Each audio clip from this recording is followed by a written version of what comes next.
The R.M.S. Titanic, April 15, 1912, by me, Harley and Marq. It took me 19 hours and 55 minutes.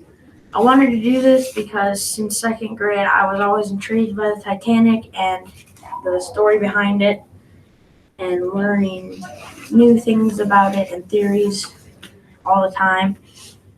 And before we get started, I'd like to just say a couple of theories that people have had about the Titanic. One, in some of the pictures, people see a black dark line on the side of the ship, so they think that's a burn mark. So before it left port, they think that it already had a fire on board. And second, lots of people who were supposed to be on the Titanic, they bailed out at the last second and did not go. People think they purposely sunk the Titanic because of insurance issues or something for money.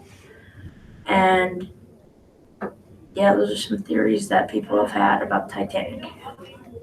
All right, these are some words that you might not be familiar with. A bulkhead is a thick piece of metal. It's basically like a wall to keep out water. And a watertight compartment is basically the same thing, but the wall is, they're basically almost the same thing. A troop ship is a ship that transports injured soldiers to a hospital, and a battlefield is a piece of land or water where countries fight one another. What is the Titanic?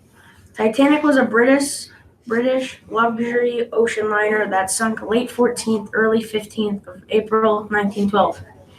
It sunk around the 2:40 a.m. mark with over 1,500 people dead and only 706 who lived. How was it built? The Titanic had 16 watertight compartments. The Titanic had 3 massive engines that powered the massive ship. It could fill 2 of any bulkheads and not sink, but the iceberg ripped open 6 out of the 16 watertight bulkheads, and they kept overflowing. The sister ships. The Titanic had 2 sister ships, the Britannic and the Olympic. The Olympic is the oldest out of the 3, so they were built Olympic, Titanic, Britannic. The Olympic had another name, Old Reliable, because the Olympic served as a transport ship to transport supplies in the Navy for a while. Then was a cruise ship that crashed into R.M.S. Hawk. She survived, but that took time away from building the Titanic. The Olympic served 24 years in total, including being a troop ship in World War I. The Britannic was the youngest out of the 3. It was also a passenger liner, but soon enough, she went into the Navy as a medical troop ship. It had passengers and injured soldiers from the war. It went through a German battlefield and sank by an underwater mine. These are my sources. Thank you for watching.